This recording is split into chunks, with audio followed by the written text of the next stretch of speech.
Hello students, welcome back to Shubham lecturer channel. तो student, जैसा कि आपको पता है कि इस समय हम 12th केमिस्ट्री के चैप्टर 1 ठोस अवस्था को पढ़ रहे हैं, जिसमें मैंने आपको बताया कि ठोस क्या होता है, ठोस कितने प्रकार के होते हैं, क्रिस्टलीय ठोसों का वर्गीकरण, सब कुछ मैं आपको बता चुका हूँ। ठीक है, अब इस वीडियो में हम पढ़ेंगे क्रिस्टल जालक या त्रिविम जालक क्या होता है। देखिए, क्रिस्टल जालक को ही हम त्रिविम जालक कहते हैं। ये क्या होता है, इसका डेफिनेशन क्या है और इसे कितने भागों में बांटा जा सकता है, ये हम इस वीडियो में डिस्कस करेंगे। क्रिस्टल जालक को हम इंग्लिश में कहते हैं क्रिस्टल लैटिस और त्रिविम जालक को स्पेस लैटिस। ठीक है, अब सबसे पहले हम पढ़ते हैं कि क्रिस्टल जालक का डेफिनेशन क्या होगा, इसको कैसे परिभाषित करें। ठीक है, तो देखिए क्रिस्टल जालक होता क्या है।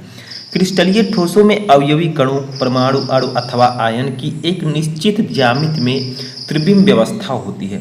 इस त्रिविम व्यवस्था को ही क्रिस्टल जालक कहते हैं। यानी कि क्या कहा गया है कि जो क्रिस्टलीय ठोस के अवयवी कण होते हैं, जैसे परमाणु हो गया, अणु हो गया या आयन हो गया, इन सभी की एक निश्चित ज्यामिति में व्यवस्था होती है। ठीक है, एक निश्चित व्यवस्था में ये सभी अवयवी कण होते हैं।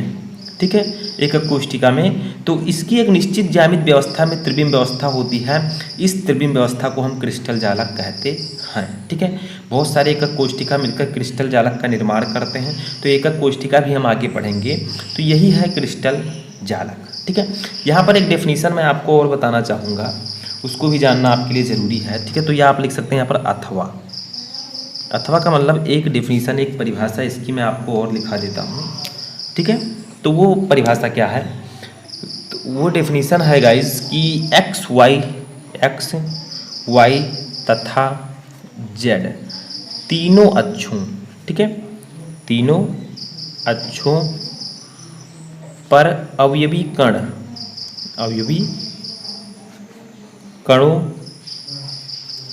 को व्यवस्थित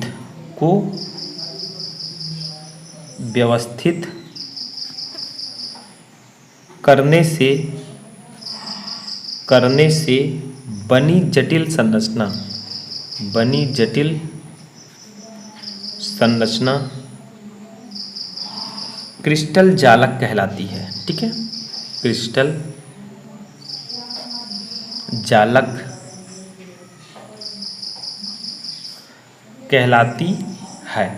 ठीक है, कहलाती है, यानी कि एक्स वाई तथा जेड तीनों अक्षों पर अवयवी कणों को व्यवस्थित करने से बनी जटिल संरचना क्रिस्टल जालक कहलाती है। यानी कि चाहे एक्स हो, चाहे वाई हो, चाहे जेड हो, कोई भी अक्ष हो, जो अवयवी कण होंगे उसमें क्रिस्टल जालक में, वो अवयवी कण किस प्रकार से व्यवस्थित हैं, जिस प्रकार से वे व्यवस्थित होंगे और व्यवस्थित होने पर जिस प्रकार की जटिल संरचना बनेगी, उससे हम कहेंगे क्रिस्टल जालक। अभी मैं चित्र से भी आपको चित्र के साथ समझाऊंगा।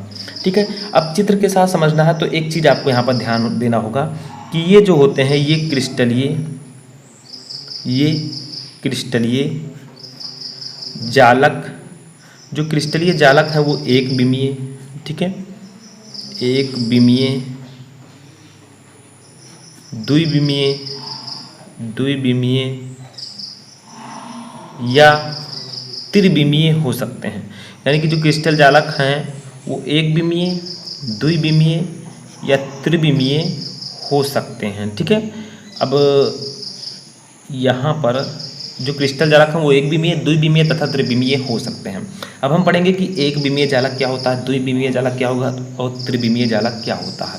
इसमें हम चित्र को भी समझेंगे। ठीक है, तो चलिए समझते हैं। ठीक है, सबसे पहले हम पढ़ेंगे एक बिमीय जालक।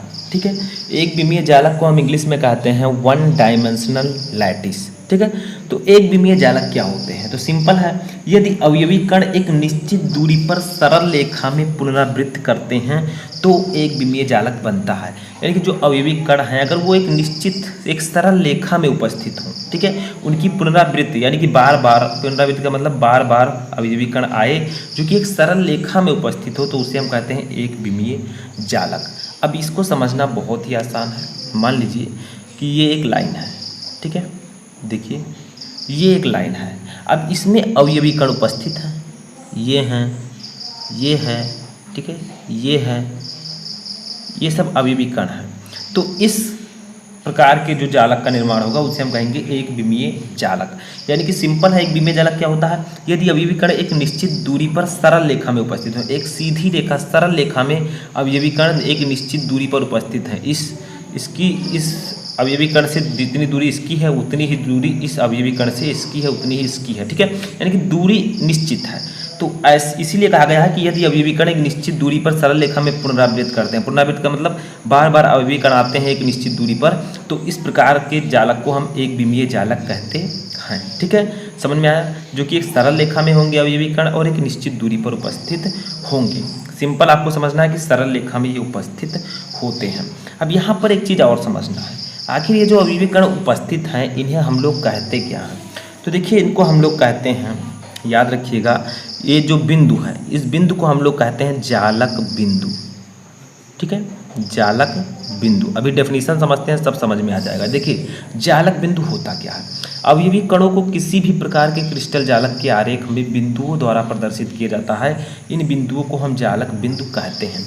यानी कि जो ये अवयवी कण हैं ये किसी भी प्रकार से हों, चाहे वो सरल रेखा में हों, चाहे वो किसी तल पर स्थित हों, ठीक है, किसी भी प्रकार से अगर ये स्थित हैं तो ये जो इनको हम अवयवी कणों को हम बिंदु के द्वारा प्रदर्शित करते हैं। देखिए यहाँ पे बिंदु के द्वारा हमने प्रदर्शित किया है। अब इन्हीं बिंदुओं को हम जालक बिंदु कहते हैं। यानी कि सिंपली अगर कहा जाए तो इन्हीं अवयवी कण को हम जालक बिंदु कहते हैं, क्योंकि ये एक बिंदु की तरह उपस्थित होते हैं। तो अवयवी कणों को किसी भी प्रकार के क्रिस्टल जालक में, ठीक है, चाहे वो एक बिंबीय क्रिस्टल जालक हो, चाहे द्विबिंबीय, चाहे त्रिबिंबीय के आरेख में बिंदुओं द्वारा प्रदर्शित किया जाता है, इन बिंदुओं को हम जालक बिंदु कहते हैं, जिसे हम इंग्लिश में कहते हैं लैटिस पॉइंट। लिख देता हूँ, लैटिस पॉइंट, ठीक है, लैटिस पॉइंट्स, ठीक है। तो ये आपका हो जाएगा, तो यहाँ पर मैं रेकर्ड लगा देता हूँ, तो ये आपका हो जाएगा एक विमीय जालक। अब देखिए, द्विविमीय जालक सिंपल है वही, यदि अवयवी कणों की किसी तल में पुनरावृत्त होती है तो द्विविमीय जालक बनता है। यानी कि कहा गया है कि मान लीजिए किसी तल में इसकी पुनरावृत्ति हो रही है, जैसे स्केल की सहायता से, देखिए यहाँ स्केल की सहायता से हम कुछ लाइनों को खींच लेते हैं, ठीक है, जैसे आपका ये लाइन हो गया, ठीक है, ये लाइन हो गया, ये लाइन हो गया, ये लाइन हो गया, ठीक है। इस प्रकार से अगर अवयवी कण उपस्थित हैं, जैसे देखिए यहाँ पर अवयवी कण हैं, ठीक है, यहाँ पर हैं, यहाँ पर हैं, ऐसे हैं,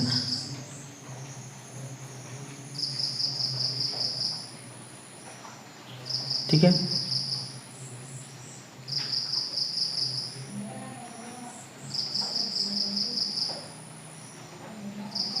इस प्रकार से अगर अवयवी कण उपस्थित हैं, देखिए इस प्रकार से, ठीक है, तो इस प्रकार से अवयवी कण अगर उपस्थित है, यदि अवयवी कणों की किसी तल में पुनरावृत्त होती है तो देखिए ये एक तल का निर्माण करते हैं। जैसे देखिए यहाँ पर ये अटैच होंगे इस प्रकार से,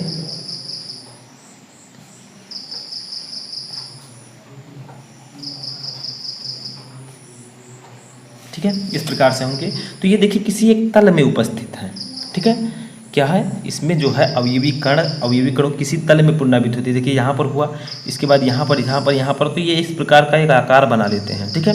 तो इस प्रकार से अगर अवयवी कण उपस्थित है तो उन्हें हम लोग कहेंगे द्विविमीय जालक। एक विमीय में क्या था, केवल सरल रेखा में उपस्थित थे, द्विविमीय में आपका किसी एक तल पर उपस्थित होंगे, जैसे इस प्रकार से उपस्थित है, तो ये सब होंगे द्विविमीय जालक, ठीक है। तो देखिए जितनी इसकी, जितना दूरी इस अवयवी कण से इसकी होगी उतना ही इसका भी होगा, ठीक है। और इनको हम लोग जानते हैं कि जालक बिंदु कहते हैं, जो ये बिंदु है। तो इस प्रकार से ये द्विविमीय जालक होंगे। अब देखिए त्रिविमीय जालक की बात करते हैं। त्रिविमीय जालक किस प्रकार से बनेगा, तो यदि अवयवी कणों की त्रिविम में पुनरावृत्त होती है तो वे त्रिविम जालक बनता है, ठीक है। तो क्या कहा गया है, यदि अवयवी कणों की त्रिविम में पुनरावृत्त होती है, यानी कि कई प्रकार के जो है एक कोष्ठिका मिलकर त्रिविम जालक का निर्माण करती हैं, तो अगर वो त्रिविम में उपस्थित है तो उन्हें हम लोग कहेंगे त्रिविम जालक।